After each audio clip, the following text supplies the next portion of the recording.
Bienvenidos a nuestro canal de Tal Palo Tal Astilla.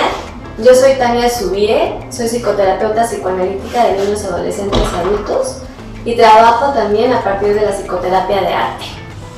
Hola, yo soy el papá de Tania, también soy psicoterapeuta, soy psicoanalista y trabajo sobre todo en la línea de lo que es la transculturación. Sí. Y bueno, justo este canal está pensado para poder hablar sobre temas que a lo mejor muchas veces los abordamos de manera muy teórica, ¿no? O como que se puede escuchar de manera muy elevada y queremos abrir este espacio como para poderlo aterrizar, como que los invitamos un poco a nuestras pláticas cotidianas que nosotros podemos llegar a tener para poder como reflexionar, discutir, pensar otros temas desde otra mirada. Y hoy específicamente vamos a tratar el tema de qué es el psicoanálisis, que muchas veces se escucha, ¿no?, allá afuera como de el psicoanálisis, se puede escuchar como desde diferentes vertientes, ¿no? Hay unos como que se puede escuchar como el wow, psicoanálisis, y lo escuchan como muy elevado, como de muy lejano, o otros como un tanto idealizado de cómo sería el psicoanálisis, o hasta hay cierto rechazo. No sé, como hay diferentes, pues no sé, como movilizaciones que podemos tener a partir de la palabra psicoanálisis y que muchas veces no sabemos siquiera a qué nos estamos refiriendo, qué pasa, qué es el psicoanálisis, cómo es, y lo queremos hablar también desde nuestra experiencia, nosotros cómo hemos vivido, cómo es en nuestro día a día el psicoanálisis. Sí. Ahorita que te escucho me quedo pensando en dos vertientes fundamentales: las estructuras científicas y la revolución de las estructuras científicas. La ciencia se estructura mucho con verdades absolutas, con verdades rígidas, comprobables, tangibles, y entonces se da una categoría de veracidad a esa estructura mucho por las ciencias básicas. Pero ahorita que te escuchaba decir esto de que, bueno, la sociedad científica habla de una manera con su lenguaje, y entonces hay un lenguaje estructurado. Y a partir de Thomas Kuhn, que habla de las revoluciones científicas, esta parte se revoluciona, se transforma, se amplía, y hoy hablamos, hoy en este momento, este día, a esta hora, estamos hablando de las revoluciones científicas porque estamos en pandemia, por ejemplo. Entonces toda la cuestión de lo que estaba estructurado se rompe y se revoluciona, cambia, se transforma, se innova, y estamos en un proceso de revolución científica. Y en ese sentido, en la parte de lo que se revoluciona, de lo que cambia de la ciencia, se circunscribe el psicoanálisis. No está del lado de la ciencia básica dura, pero sí surge de ella. Sí surge el psicoanálisis, sí surge de una cuestión meramente científica, de la neurología, de la psiquiatría y de la medicina. De ahí es la génesis. Ajá. El precursor y fundador del psicoanálisis, que es Sigmund Freud, es médico, neurólogo, investigador, científico. Y esto es lo que podríamos decir que es la génesis, es la raíz, el origen, el nacimiento del psicoanálisis, la ciencia.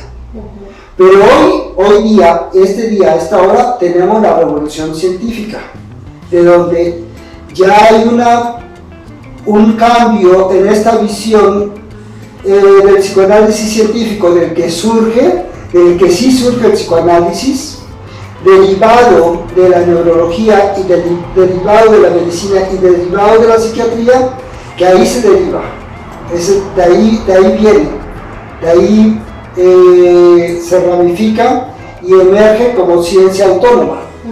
Ajá.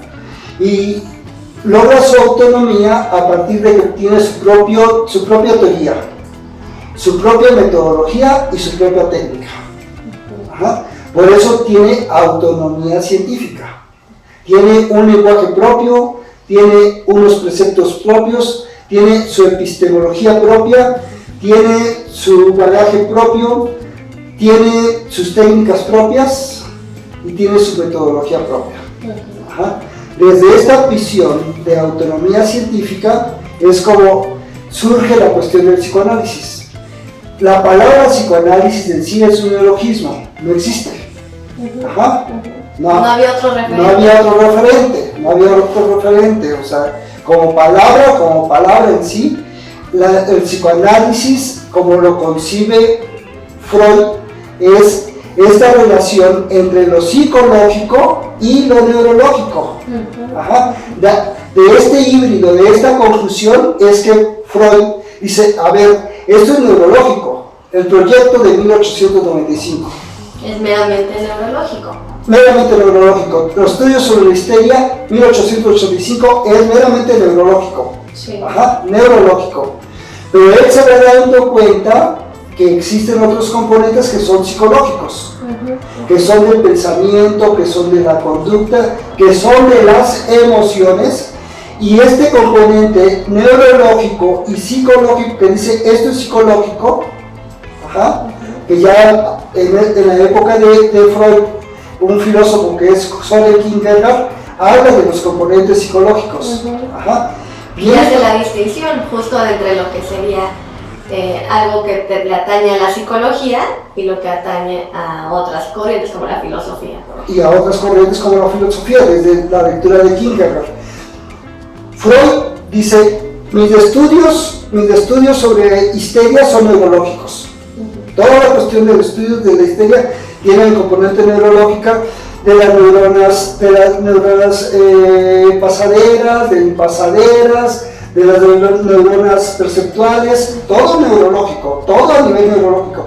Pero se da cuenta que hay cosas que la histeria no se puede dar por la cuestión neurológica y que tiene un límite, y ahí aparece la parte psicológica. Y de estos dos componentes, de estas dos áreas del conocimiento, la neurología médica y la parte psicológica, es que él hace este híbrido, este compuesto, y surge el psicoanálisis, que él lo nombra como tal. Ajá. Que es esta parte conjunta en donde él une estas dos líneas, pero él totalmente neurólogo. Ajá. En ese momento está haciendo estudios sobre la histeria y paralelamente está haciendo los estudios sobre anestesia, sobre todos los estudios sobre la cocaína, y lo que después Kohler va y registra con la cuestión de la cocaína, pero está en una línea muy dado por la cuestión científica. Sí, de hecho por mucho tiempo la formación de un psicoanalista, la base era la medicina, ¿no? Y entonces ya después hacías la especialidad del psicoanálisis. Exacto. O sea, muchos psicoanalistas eran médicos, psiquiatras, y entonces ya hacían la especialidad en psicoanálisis, que ahora ya es otra visión, ¿no? Ahora ya los legos. Sí, que el mismo Freud dice, esto es médico y hay un grupo de legos que son fuera de la medicina, que van a dar aportaciones. ¿Quiénes son los legos? Los antropólogos, los filósofos, los psicólogos, que van y recuperan cosas y aportan a las cuestiones de este compuesto, de este episteme, de este constructo científico de conocimientos científicos. Sí. Es la episteme, sí. Es la epistemología. Ajá. Y esto es lo que va a generar, si queremos no conceptualizar, si queremos tener una imagen desde nuestra formación, de la tuya y la mía, no desde la cuestión teórica, sino desde el imaginario de lo que es el psicoanálisis, es esto, es un compuesto. El psicoanálisis es un compuesto que inicialmente es entre lo neurológico y lo psicológico, inicialmente, pero que no se queda ahí, sino que tiene una apertura. Este círculo, este núcleo, tiene círculos centrífugos hacia afuera que van agarrando la antropología, van agarrando la parte filosófica, van agarrando la parte social, el tótem y tabú, van agarrando la cuestión de las religiones, la sociología y va haciendo un círculo hacia afuera muy interesante. Pero el núcleo del psicoanálisis es la medicina y la psicología. Ajá.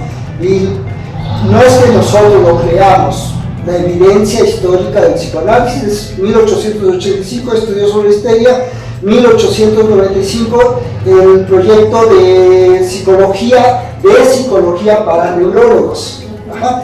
Ahí es la evidencia, son los dos estudios, los dos escritos donde lo que estamos diciendo hay una evidencia, no es una creencia, no es una doctrina, es una evidencia histórica de donde emerge la cuestión del psicoanálisis.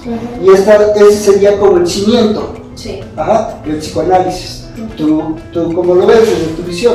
Sí, justo creo que ahorita que te escuchaba, como que a mí me apareció la palabra como de una deconstrucción.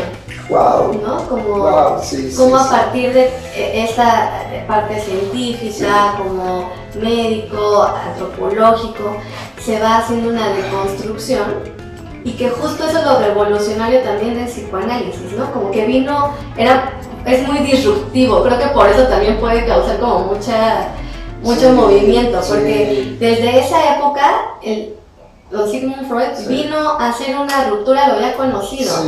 Por eso fue tan polémico en su momento, ¿no?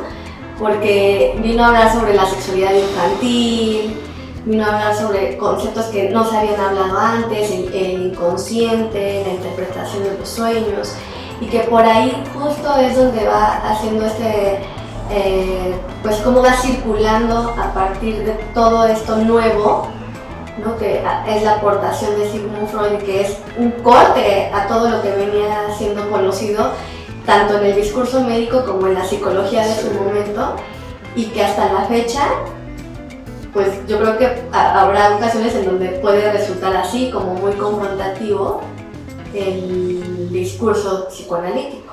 Sí.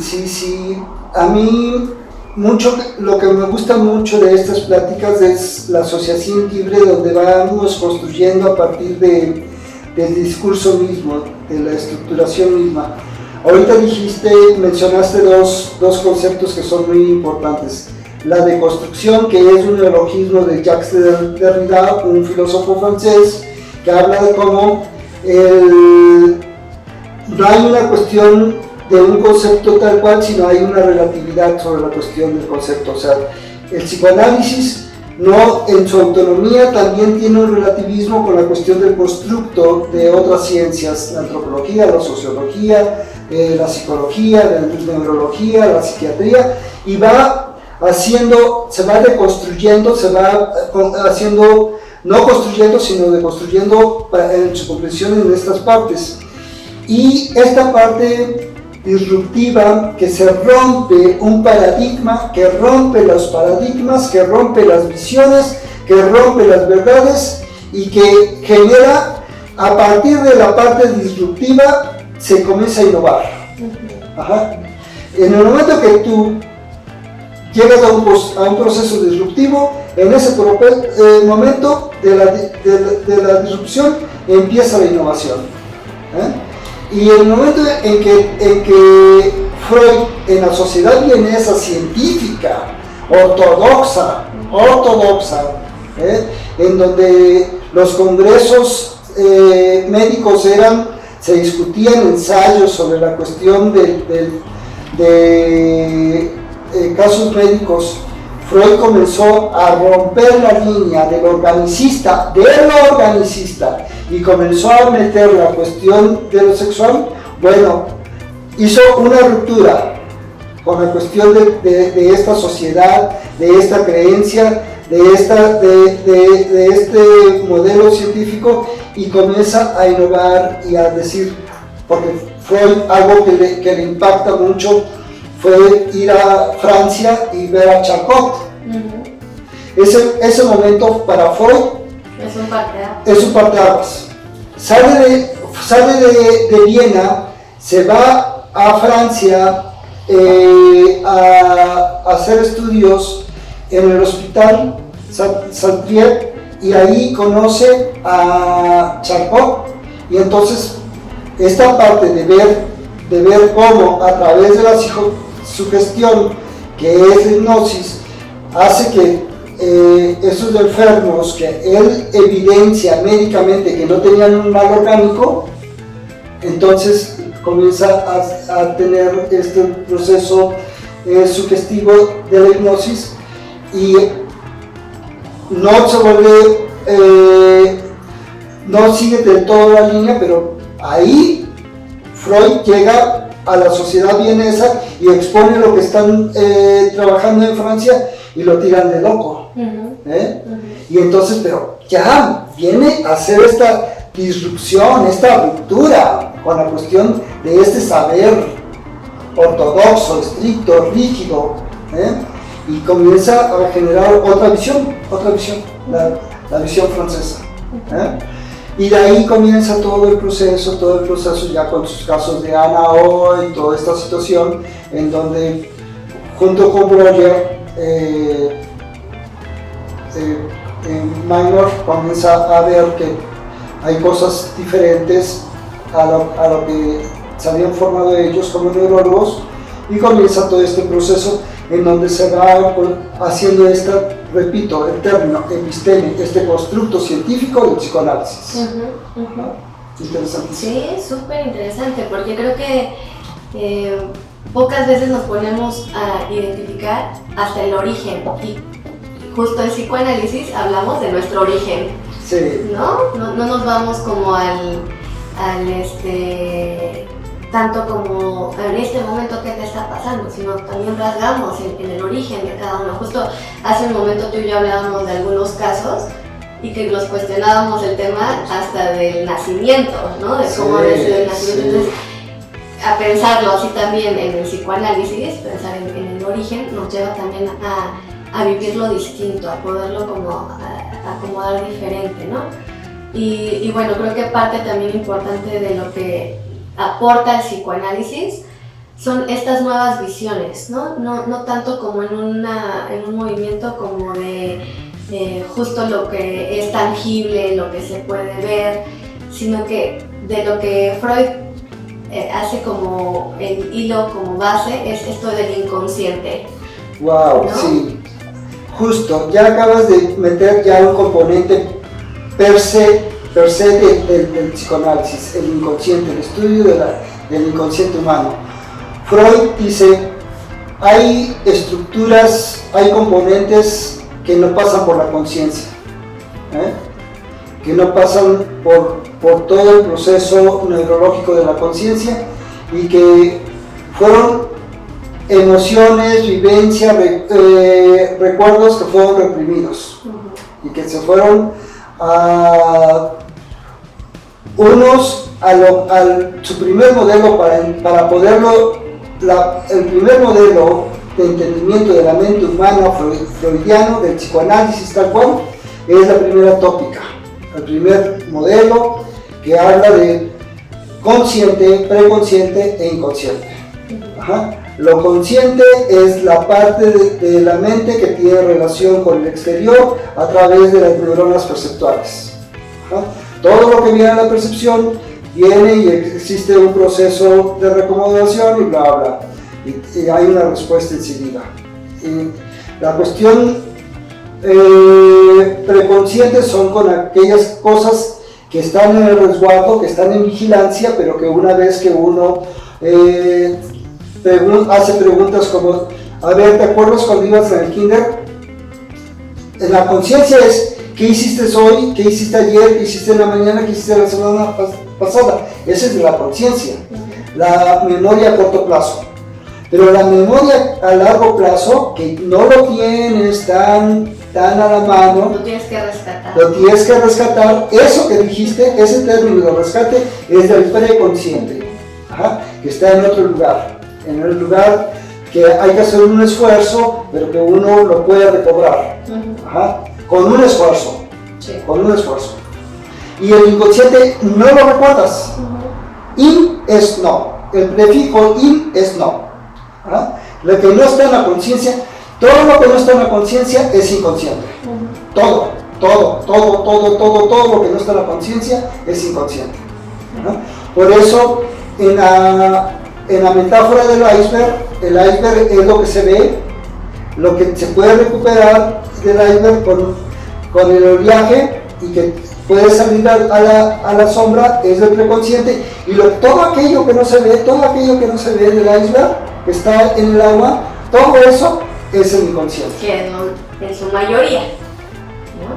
Por eso mucha gente cuando dice el subconsciente para los psicoanalistas no nos da sentido, no es ni bueno ni malo, es sin peyorativos, nada más no nos hace sentido porque un sub es una subcategoría de algo, aquí no hay subcategorías. Sí. Ajá.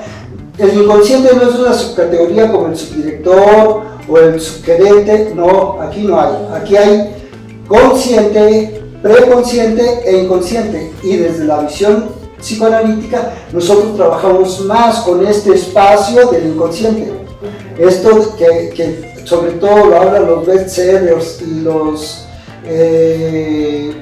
algunas personas que hacen algún curso inmediato que lo llaman el subconsciente. En psicoanálisis no hay subconsciente, hay inconsciente. En el es fuera de la conciencia. Que es fuera de la conciencia, lo que no es consciente. Ajá. No es una subcategoría. Exacto. Ajá. Y ahí es donde nos diferenciamos el lenguaje psicoanalítico, en donde no es subconsciente, es inconsciente. Y que esa es la línea de trabajo del psicoanálisis, hacia allá es donde se trabaja, ¿no? No se trabaja ni con esta parte consciente, que pues muchas veces por ahí podría como atravesar un poco, pero creo que nos basamos más como en esta parte del inconsciente, y que justo ya ocupamos estas otras técnicas, como puede ser la asociación libre de ideas, ¿no? Para poder rescatar este material inconsciente. O sea, digamos, nuestra base de trabajo es descubrir, como ahorita que decías esto de la analogía también con el iceberg, como si fuéramos esos exploradores, ¿no? Sumergirnos en el agua, irnos ahí buceando a ver qué hay abajo. Exacto. ¿Qué tan profundo es? Ahí nos sumergimos, sí. ¿no? Vamos descubriendo ahí y vamos ocupando estas técnicas, como puede ser la asociación libre de ideas. Ya te metiste a la línea de la técnica propiamente dicha, la asociación libre de ideas, la interpretación de los sueños, los lapsus, ya estos elementos que son técnicamente, son nuestros recursos, son nuestros instrumentos, son nuestros mecanismos para pasar de la teoría a la realidad. ¿Sí? Es este medio para poder traer a la realidad todo aquello que quedó enterrado, que quedó olvidado, que quedó allá, como tú lo dijiste, en lo profundo de la psique. Ajá. En parte del psiquismo humano que se quedó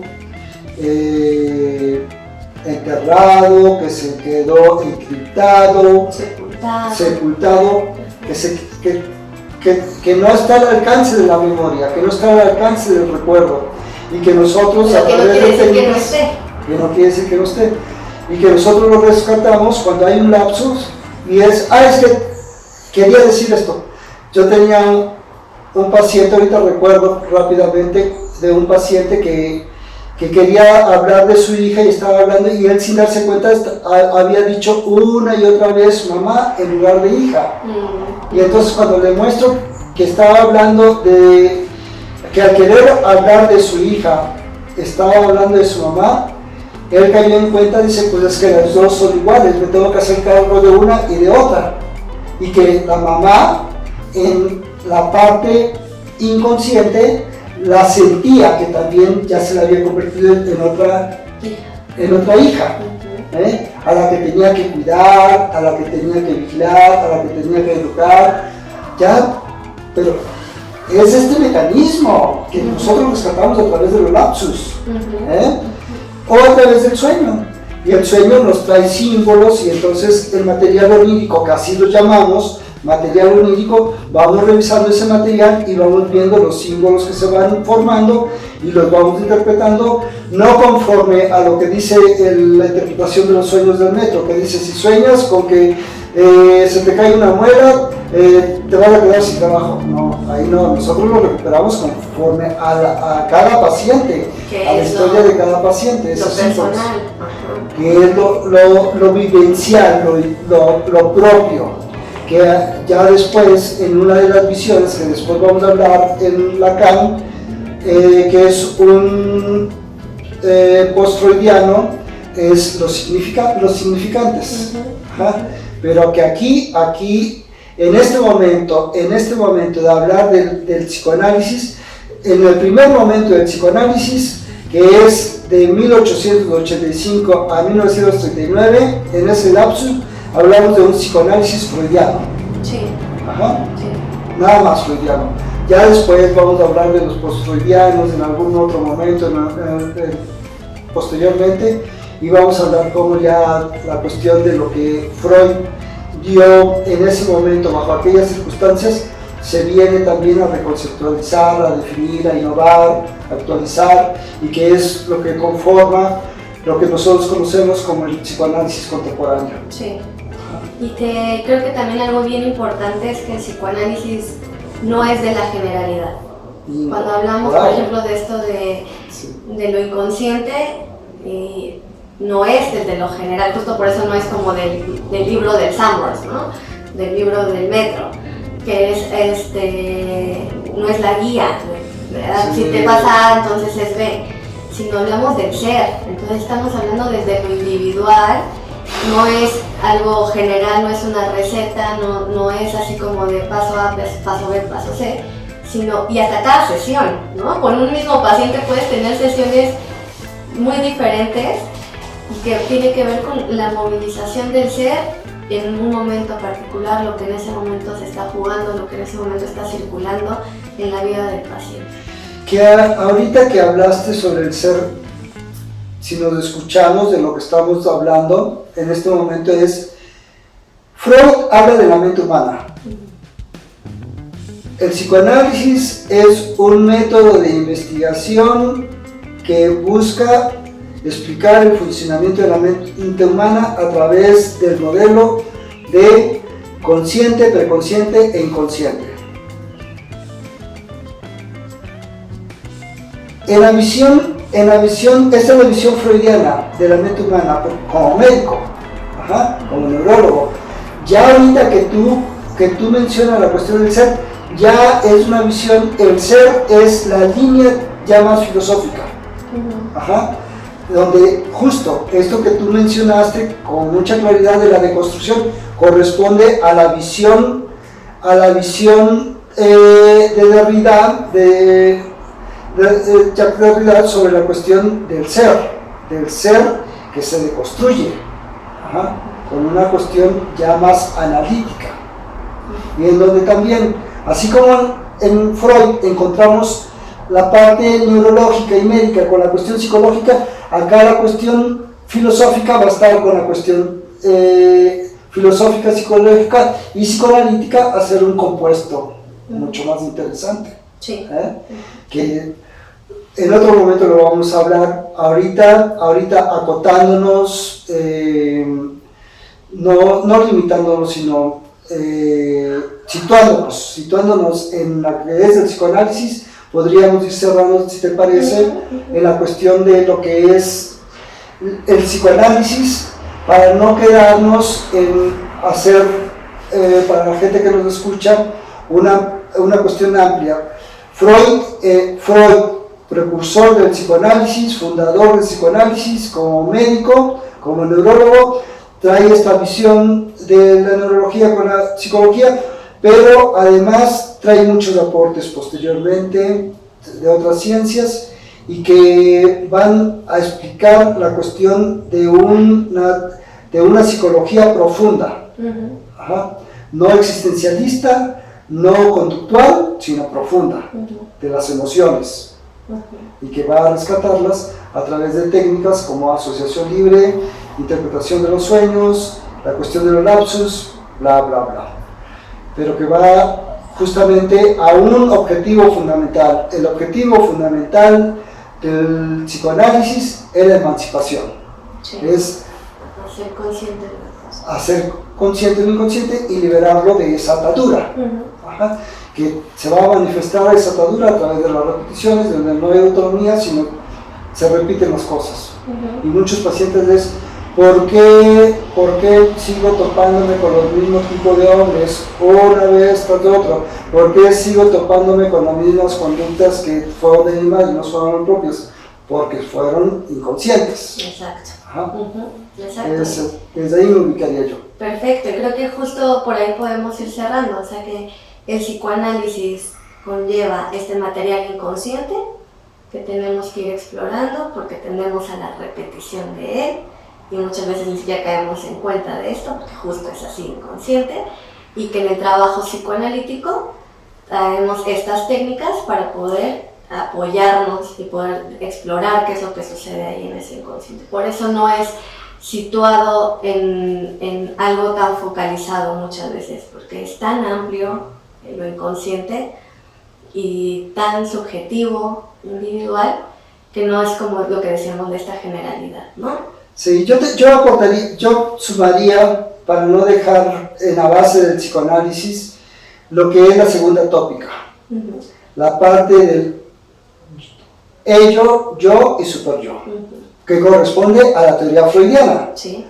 Lo traería porque corresponde a los escritos de Freud, y que hay primera tópica o el primer modelo de consciente, preconsciente, inconsciente. La segunda tópica o la segunda forma en que Freud aborda y trata el psicoanálisis es a través de los estudios sobre el ello, el yo y el superyo.